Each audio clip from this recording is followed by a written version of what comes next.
안녕하세요. 오렌지 가나안교회 매일 만나 시간입니다. 오늘 본문 요한 1서 5장 13절에서 21절까지 읽으면서 매일 만나 시작하겠습니다. 내가 하나님의 아들의 이름을 믿는 너희에게 이것을 쓰는 것은 너희로 하여금 너희에게 영생이 있음을 알게 하려 함이라. 그를 향하여 우리가 가진 바 담대함이 이것이니 그의 뜻대로 무엇을 구하면 들으심이라. 우리가 무엇이든지 구하는 바를 들으시는 줄을 안즉 우리가 그에게 구한 그것을 얻은 줄을 또한 아느니라. 누구든지 형제가 사망에 이르지 아니하는 죄 범하는 것을 보거든 구하라.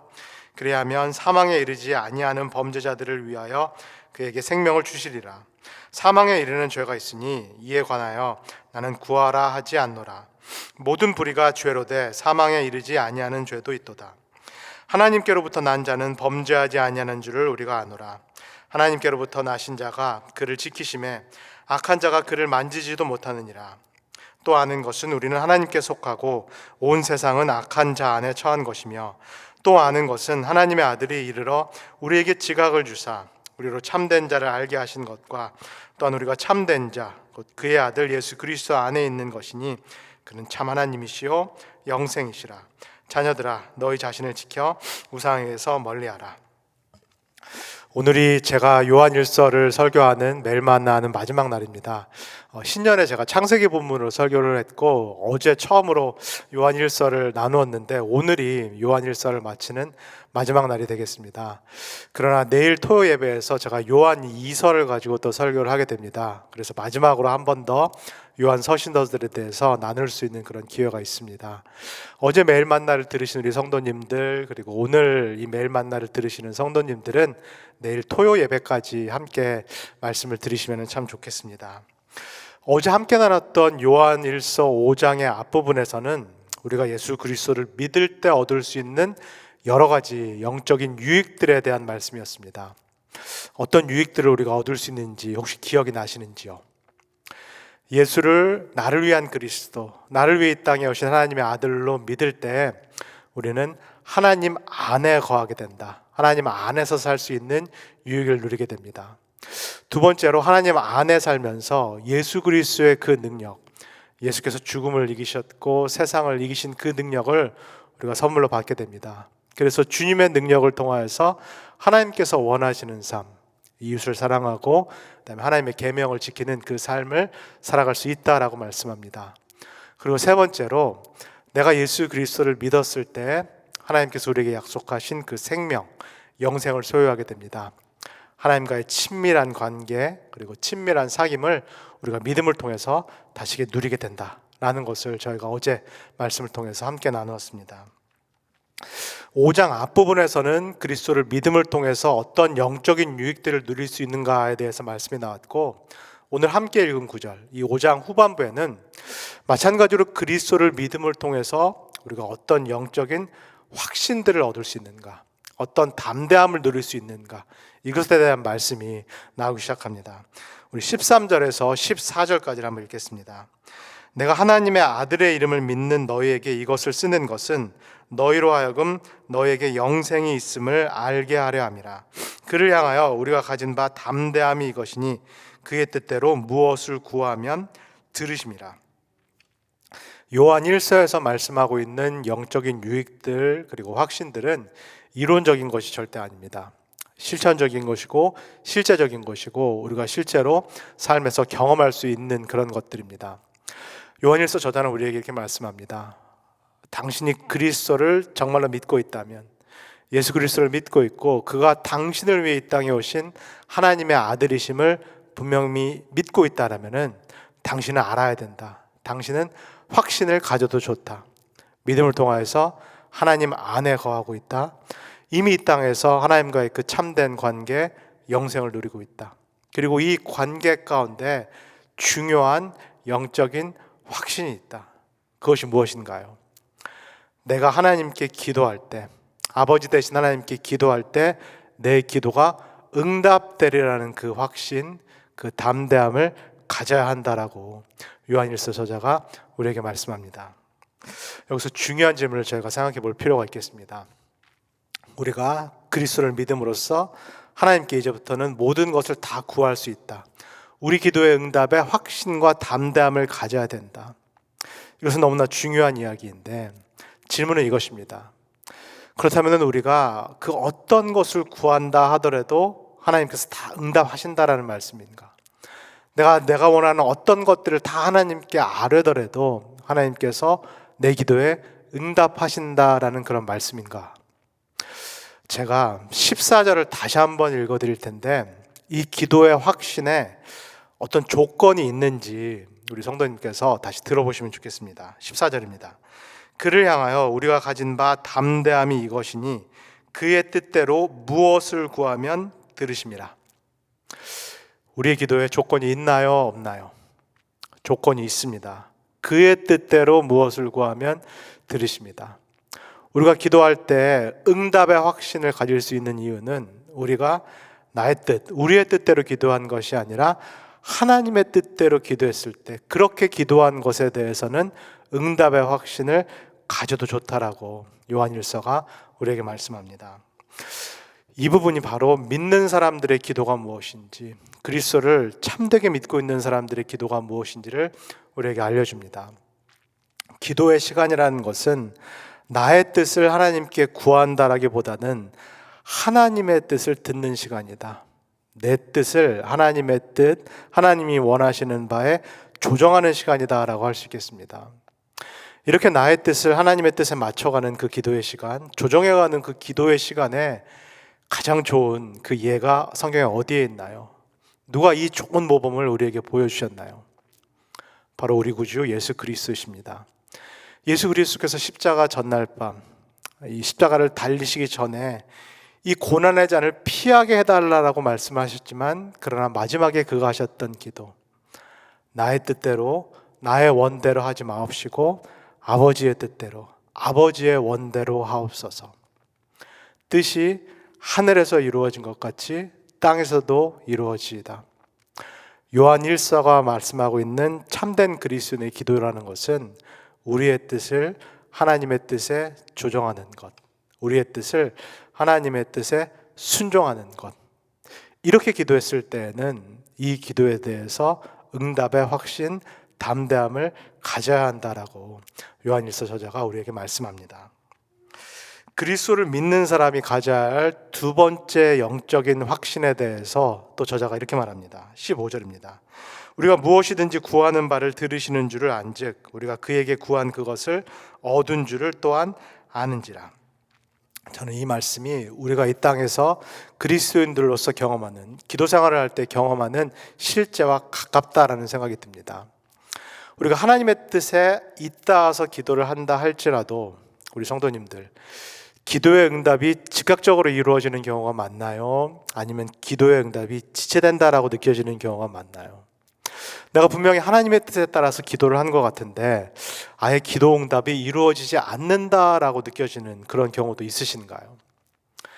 기도 응답이 즉각적으로 이루어지거나 또는 기도 응답을 내가 바로 받는 경우보다는 오히려 지체되거나 아예 기도 응답이 이루어지지 않는, 하나님께서 예스라고 응답하시는 것이 아니라 노라고 응답하시는 그 경우를 우리가 더 많이 체험하게 됩니다. 그러나 요한일서 저자는 우리에게 분명하게 말씀합니다. 그러나 우리가 확신해야 된다는 것, 그것은 하나님께서는 우리의 기도를 반드시 들으신다라는 것입니다. 이 요한일서에서 말하는 하나님께서 들으신다라는 얘기는 하나님께서 그저 건성으로 흘려 들으신다라는 말씀이 아닙니다. 원어에 따르면은 하나님께서 집중해서 들으신다, 주의 깊게 들으신다.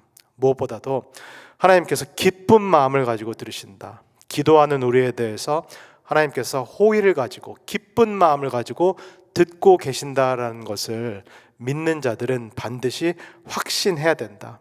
그래서 때로는 기도 응답이 더디게 일어날지라도, 아예 응답이 안 되는 것처럼 느껴질지라도, 그러나 하나님께서 우리의 기도를 들으셨다는 그 담대함을 가져라라고 우리에게 권면하고 있습니다.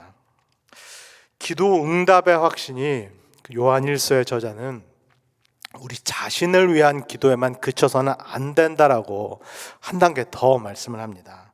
16절을 읽겠습니다. 누구든지 형제가 사망에 이르지 아니하는 죄 범하는 것을 보거든 구하라. 그리하면 사망에 이르지 아니하는 범죄자들을 위하여 그에게 생명을 주시리라.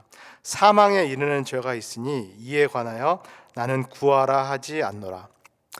딱 들었을 때는 조금 어렵게 느껴지는 그런 구절입니다. 그래서 제가 이렇게 한번 풀어보도록 하겠습니다. 우리가 중보 기도라고 말을 할 때, 다른 사람을 위해서 대신 기도해 준다라고 하는 이 중보 기도라고 할 때, 우리는 대부분 이 중보 기도는 다른 사람의 필요를 위해서, 다른 사람의 기도 제목을 위해서 내가 대신 기도해 준다라고 그렇게 생각을 합니다. 근데 오늘 함께 읽은 이 요한 1서에서는 또 다른 종류의 중보 기도에 대해서 말씀을 합니다. 다른 사람의 필요를 위해서 기도해 준다라기보다는 형제의 죄를 위해서 기도해 준다. 형제가 죄를 범했을 때 이 형제가 자신의 죄를 깨닫고 그리고 하나님께 회개하고 돌아올 수 있도록, 그래서 하나님께서 다시 형제에게 생명을 주시도록 기도하라는 그 또 다른 형태의 중보 기도를 말씀을 하고 있습니다. 아마 우리 성도님들께서 이러한 중보 기도가 있다라는 거 처음 들어보신 분도 계시리라 싶습니다. 우리에게는 이 기도가 익숙하지가 않습니다. 동시에 다른 사람의 죄를 위해서 중보 기도하는 것과 함께 오늘날 현대교회에서 거의 사라진, 이름은 있지만은 유명무실하게 된 한 가지 제도가 있습니다. 그것이 무엇일까요? 성경에 나오는 형제적인 권징, 즉 칠의입니다. 다른 형제를 위해서, 그의 죄를 위해서 기도해 주는 것, 이런 형태의 중보기도. 그 다음에 형제가 죄를 범했을 때 또는 공동체 안에 죄가 있을 때 이 죄를 공개적으로 처리하고, 그리고 죄를 지은 사람으로 하여금 어떤 절차, 과정을 거쳐서 다시금 회개하고 공동체로 돌아오게 만드는 이 형제적인 권징 7이라는 이 초대교회가 갖고 있었던 이 제도가 현대교회에서 사라진 것이 사실입니다. 그래서 우리가 한번 진지하게 또 심각하게 생각해 볼 필요가 있겠습니다. 현대교회에서는 이 죄 문제를 가볍게 여기고 있는 것은 아닌가? 우리가 죄를 그저 덮고 있는 것은 아닌가? 오히려 이런 형태의 중보기도, 그 다음에 성경에 나와 있는 형제적인 권징이라든가 칠의를 사용하지 않음으로써 죄를 범한 형제 자매가 하나님께 죄를 고백하고 그리고 절차와 과정을 거쳐서 공동체로 돌아오고 그리고 하나님께 돌아올 수 있는 그 기회를 현대교회가 제공하지 못하고 있는 것은 아닌가. 그래서 현대교회가 갖고 있는 죄에 대한 인식 또는 도덕이라든가 윤리에 대한 기준이 좀 낮아진 것은 아닌가. 이 부분에 대해서 우리가 한번 심각하게 생각해 볼 필요가 있겠습니다. 기도 응답의 확신에 대해서 요한일서 저자가 말을 했고, 그리고 기도가 내 자신을 뿐만 아니라 죄를 범한 형제를 위한 중보기도로 나아갈 수 있다.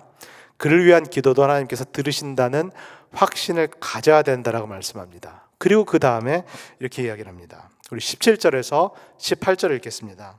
모든 불의가 죄로 돼 사망에 이르지 아니하는 죄도 있도다.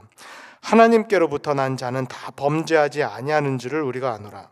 하나님께로부터 나신 자가 그를 지키심에 악한 자가 그를 만지지도 못하느니라. 요한일서는 죄를 두 종류로 구분합니다.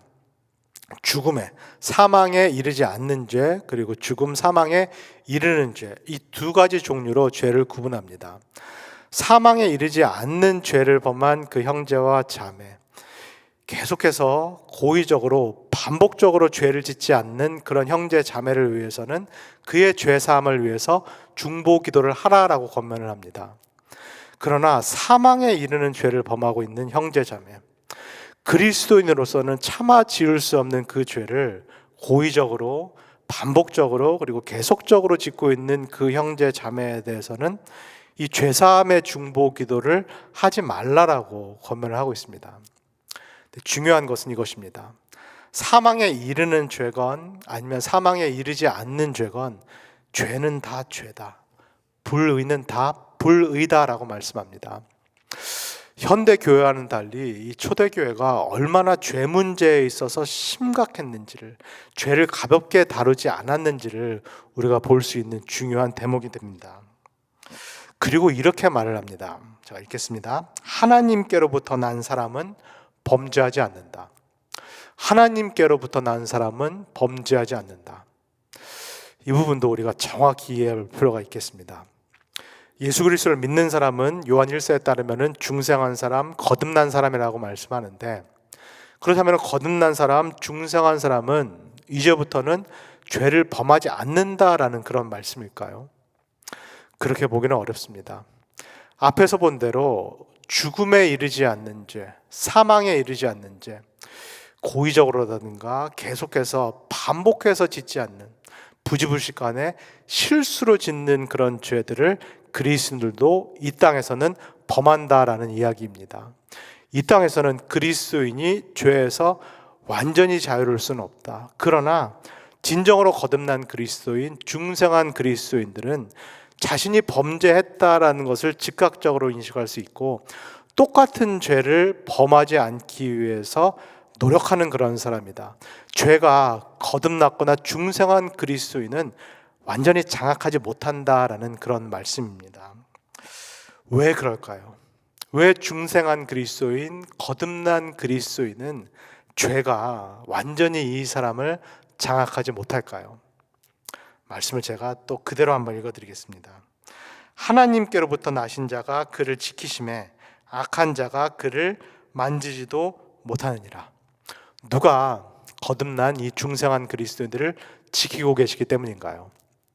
하나님으로부터 난 자, 하나님으로부터 나오셔서 이 땅에 오신 예수 그리스도께서, 우리를 위해서 참 인간이시자 참 하나님 되신 예수 그리스도께서 거듭난 그리스도인들, 저와 성도님들을 지키고 계시기 때문에 죄와 악이 우리를 넘어뜨리지 못하고 우리를 지배하지 못한다. 이 영적인 확신을 가져라라고 요한일서 저자가 우리에게 말씀합니다. 마지막입니다. 19절에서 20절입니다. 또 아는 것은 우리는 하나님께 속하고 온 세상은 악한 자 안에 처한 것이며, 또 아는 것은 하나님의 아들이 이르러 우리에게 지각을 주사 우리로 참된 자를 알게 하신 것과, 또한 우리가 참된 자 곧 그리의 아들 예수 그리스도 안에 있는 것이니 그는 참 하나님이시요 영생이니라. 요한일서가 우리가 아는 것이 있다라고 말한다라는 것은 우리가 확신하는 것이 있다라는 것과 같은 말입니다. 그러면 19절 20절에서 우리가 아는 바가 있다, 우리가 마지막으로 확신하는 바가 있다라는 것은 구체적으로 무엇인가요? 이제는 우리가 세상에 속해 있는 것이 아니라 그리스도 안에 있다, 하나님 안에 있다라는 확신을 가져야 한다라고 말씀합니다. 여전히 적대적인 세상 한복판 안에서 살아가고 있지만은 내가 이 세상에 속한 것이 아니라 이제는 믿음으로 그리스도 안에 속해 있고 하나님 안에 속해 있다라는 그 확신을 가져야 한다라고 말씀합니다. 그리고 지금 이 말씀을 하고 계신, 이 약속을 하고 계신 하나님께서는 참되신 하나님이시기 때문에 우리가 요한일서 5장을 통해서 본 이 모든 영적인 유익들, 그리고 영적인 확신들을 우리가 누릴 수 있음을 담대하게 확신하라라고 마지막으로 우리에게 말씀합니다. 사랑하는 우리 오렌지 가나안교회 성도 여러분, 오늘 함께 읽은 요한일서 5장의 이 영적인 확신들, 예수 그리스도를 믿음으로써 우리가 누릴 수 있는 이 영적인 확신들을 우리 성도님들은 누리고 계신지요? 내가 하나님 뜻대로 기도한다라면은 하나님께서 반드시 내 기도를 주의 깊게 들으신다라는 거, 기쁜 마음으로 들으시고 하나님의 때와 하나님의 방법으로 응답하신다라는 그 확신을 갖고 계신지요? 그리고 내가 형제 자매를 위해서 기도할 때, 특별히 죄를 범한 형제 자매를 위해서 그의 죄 용서, 그의 회개, 그 하나님께 돌아올 것을 내가 그를 위해서 기도해 줄 때 하나님께서 나의 기도에 응답하셔서 그에게 다시 생명을 주실 것이다라는 것을 우리 성도님께서는 확신하고 계신지요? 그리고 세 번째로, 내가 예수 그리스도를 믿음을 통하여서 이제는 세상에 속해 있는 것이 아니라 내가 그리스도 안에, 하나님 안에 속해 있다라는 것. 그래서 내가 세상 안에 살고 있지만은 세상의 논리와 질서에 따라 살아가는 것이 아니라 하나님께서 원하시는 뜻대로 하나님의 율법 그리고 하나님의 계명을 지키며 살 수 있는 그 하나님의 자녀가 되었다라는 그 확신을 우리 성도님들께서 갖고 계신지요? 이 아침에 요한일서를 마치는 이 시점에서 요한일서가 하나님께서 약속하시는 모든 영적인 유익들을 그리고 영적인 확신들을 충만히 누리시는 모든 성도님 되시기를 주 예수 그리스도의 이름으로 간절히 소원합니다. 다 같이 기도하겠습니다. 사랑해 주님 감사합니다. 요한일서 5장 또 후반부를 통하여서 그리스도를 믿음을 통하여서 우리가 하나님 안에서 누릴 수 있는 영적인 확신들에 대해서 깨닫게 하여 주셔서 감사합니다. 내가 하나님의 뜻에 따라 기도할 때 하나님께서 내 기도를 들어주고 계심을 기억하게 하여 주시옵소서. 기도의 시간이 내 뜻을 하늘에 올리는 시간이 되지 않게 하옵시고 오히려 하나님의 뜻에, 당신의 뜻에 내 뜻을 조정하는, 내 뜻을 순종하는 그런 귀한 복된 시간 될 수 있도록 우리를 축복하여 주시옵소서. 하나님 아버지, 내가 형제 자매를 위해서 중보 기도할 때 그의 죄를 위해서도 함께 기도할 수 있는 마음을 허락하여 주시옵소서. 내가 그의 죄 사함을 위해서 기도할 때 하나님께서 나의 기도를 들으시고 그에게 생명을 다시 주실 것이라는 그 확신을 내가 가질 수 있도록 나를 축복하여 주시옵소서. 하나님, 무엇보다도 내가 예수 그리스도를 나의 구주요 주님으로 믿었기 때문에 내가 하나님 안에 거하고 있다라는 영적인 확신을 이 시간에도 누리게 하여 주시옵소서. 하나님께서 죄 가운데에서 죄가 나를 장악하지 못하도록 지키고 계심을 확신케 하여 주시옵고, 하나님, 내가 이제부터는 주께서 주시는 능력으로 하나님께서 기뻐하시는 삶을 살 수 있다라는 그 확신을 가지고 담대함 가운데 오늘 하루를 살아갈 수 있도록 우리와 함께하여 주시옵소서. 감사드리며 예수님의 이름으로 기도합니다. 아멘.